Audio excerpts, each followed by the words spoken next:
wadin ishtaddat bihi rih fi yaumin asifin la yaqdiruna mimma kasabu ala syai' dzalika huwa dhalalul ba'id. Permisalan orang-orang yang kafir musyrik, melaksanakan amal-amal soleh, amalannya tidak diterima.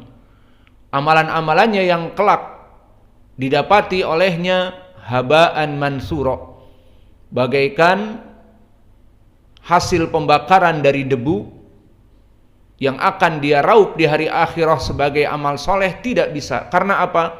Ditiup oleh angin taufan. Maka terbayang debu hasil pembakaran yang sangat ringan, yang kita tiup saja dengan mulut bertebaran di udara. Bagaimana ditiup oleh angin taufan yang kencang, maka dia tidak akan mampu untuk menggapainya dan memilikinya. Maka ini syarat yang pertama, orang-orang kafir musyrik kenapa tidak dihisab di hari kiamat?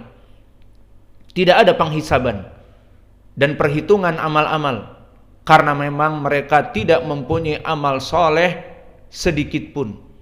Allah nafikan amal-amal soleh mereka. Padahal kalau kita lihat kepada person-person mereka, mereka baik hati. Maka mereka melihat ada orang yang fakir diberikan uang, dan mereka bahkan menyayangi binatang. Tidak mempunyai anak tetapi mempunyai anjing, misalnya memelihara anjing, membelikan makanan, minuman, dan rumah untuk anjing, dan sebagainya. Kesimpulannya, amal-amal soleh mereka tidak diterima. Bahkan mereka menyumbang untuk anak-anak yatim, bahkan untuk binatang-binatang yang langka,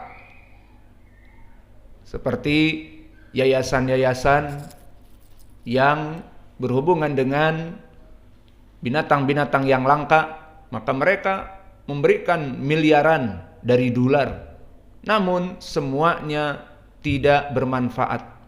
Ini kami sumbang 1 miliar dolar untuk Greenpeace, untuk melindungi penyu biru yang jarang. Untuk apa melindungi penyu biru? Alhasil uangnya lari seperti itu kemana-mana, dan itu pun tidak mendapatkan hasil apa-apa. Adapun pendalilan di hadis yang ketiga, maka kita mengetahui sekarang wajah pendalilannya di hadis Sahih Al-Bukhari dari Abi Sa'id Al-Khudri. Sekarang wajah pendalilannya adalah mereka semuanya tidak dihisab dan tidak pernah bertemu dengan Allah sama sekali. Qala al-Imamul Bukhari rahimahullahu taala haddatsana Yahya ibnu Bukair. Maka tentang permasalahan sanad ini telah kita lewati. Yahya ibnu Bukair adalah Yahya ibni Abdullah ibnu Bukair, yang mana dia dinisbatkan kepada kakeknya seperti Ahmad ibnu Hanbal. Namanya Ahmad ibnu Muhammad ibnu Hanbal. Yahya ibnu Bukair nama bapaknya Yahya ibni Abdullah ibni Bukair. Dan dia dari tabaqah ke-10 gurunya Imam Al-Bukhari, dan dia rawi yang sikoh, telah disikohkan oleh para ulama seperti Ibnu Adi dan yang lainnya. Meriwayatkan dari Laits. Maka Laits di sini Ibnu Sa'ad Al-Misri, seorang dari alim ulama ahli Misr yang hidup di tabaqah yang ke-7, dan dia di atas derajat sikoh imam. Disebutkan oleh Imam Ahmad sikotun sabtun dan seterusnya. Kemudian meriwayatkan dari Khalid, dan di sini Khalid ibnu Yazid Al-Jumhi As-Saksaki, dan dia hidup di tabaqah yang ke-6. Dan tabaqah yang ke-6 dari tabi'in yang paling kecil. Dan kedudukannya rawi ini sikoh, disikohkan oleh Ibnu Ma'in, Abu Zur'ah, An-Nasa'i, dan seterusnya. Kemudian meriwayatkan dari Sa'id ibnu Abi Hilal. Sanad-sanad ini telah terlewati, kita berikan secara cepat saja. Yang mampu menulis, karena dulu juga pernah kami berikan. Adapun Sa'id ibnu Abi Hilal, maka dia Al-Laythi Al-Jumhi, sama seperti Khalid ibn Yazid al-Jumhi. Maka Sa'id ibn Abi Hilal dia hidup di tabaqah yang sama dengan Yazid, dengan Khalid ibn Yazid, di tabaqah yang ke-6. Dan meriwayatkan dari Zaid ibn Aslam al-Adawi. Maka Zaid ibn Aslam dia imam mufassir dan dia hidup di tabaqah yang ketiga, dan tabaqah yang ketiga tabaqah al-wusta minat tabi'in. Maka dia hidup di zaman Al-Hasan al-Basri dan Muhammad ibn Sirin dan Nafi' maula ibni Umar. Dan kedudukannya Zaid ibn Aslam di sini adalah rawi yang thiqah dan ahli hadis dan ahli tafsir.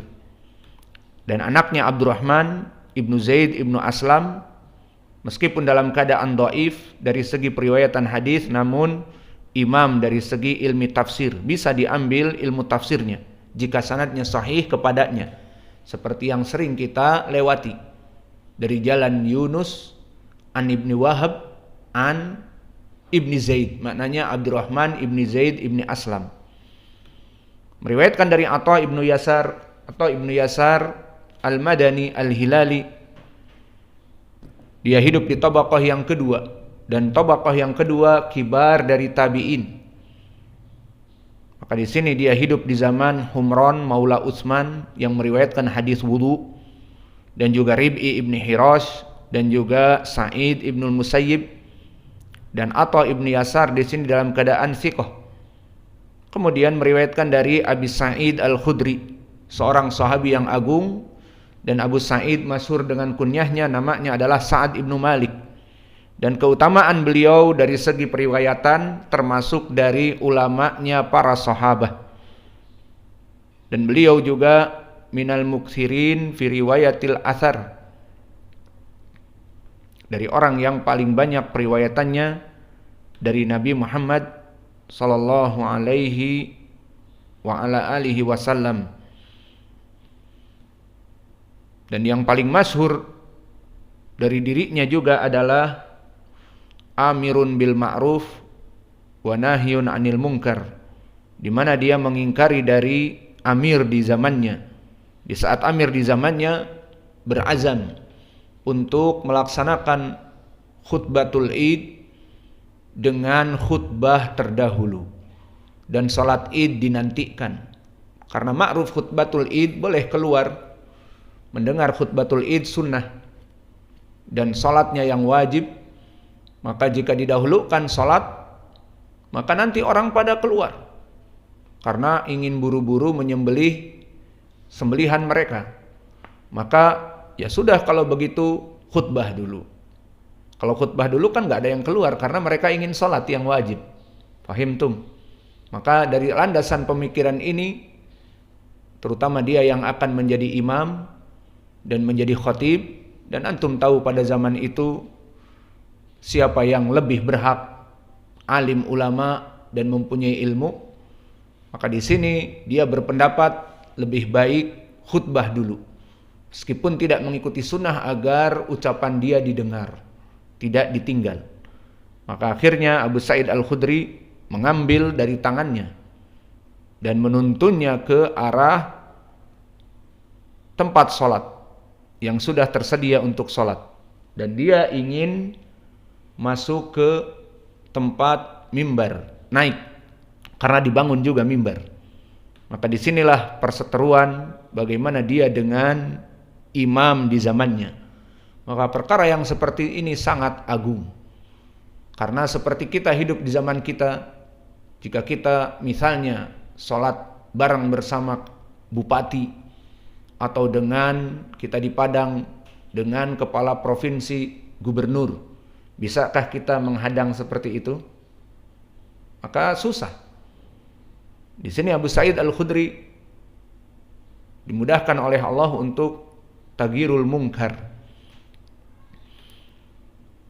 Kemudian yang menjadi poin pendalilan di sini adalah kisah bagaimana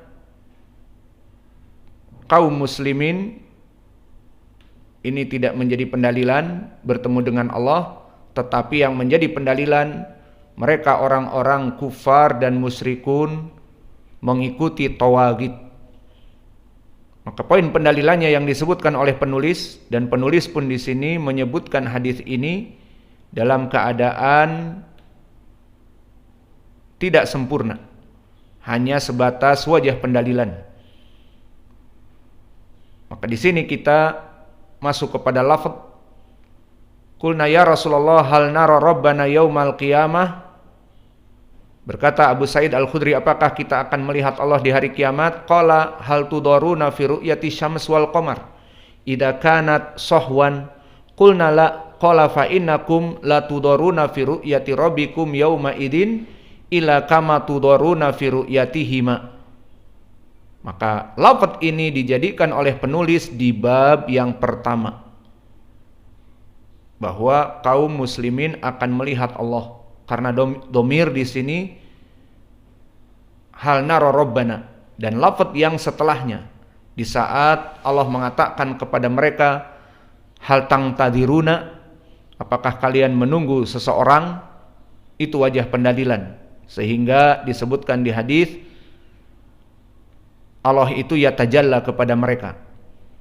Adapun pendalilan kita di dalam hadis ini, hadis yang kita ulang menjadi hadis di bab yang ketiga ini, di saat ada lafaz yang menyebutkan yunadi munadin liyadhhab kullu qaumin ila ma kanu ya'budun fayadhhabu ashabus salib ma'a salibihim wa ashabul authan ma'a authanihim wa ashabu kullu alihah ma'a alihatihim hatta yabqa man kana ya'budullah min barrin aw fajirin wa gubaratin min ahlil kitab summa yu'ta bi jahannam tu'radu ka'annaha sarabun qalu kunna na'budu Uzaira ibn Allah fayuqalu kadzabtum lam yakun lillahi sahibatun wala waladun fama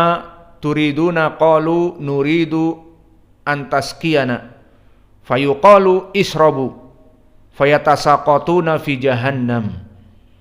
Maka wajah pendalilannya di sini di saat semua manusia dikumpulkan di mahsyar, dibangkitkan, yang muslim, yang kafir, yang musyrik, yang melaksanakan peribadatan kepada selain Allah, semuanya berkumpul.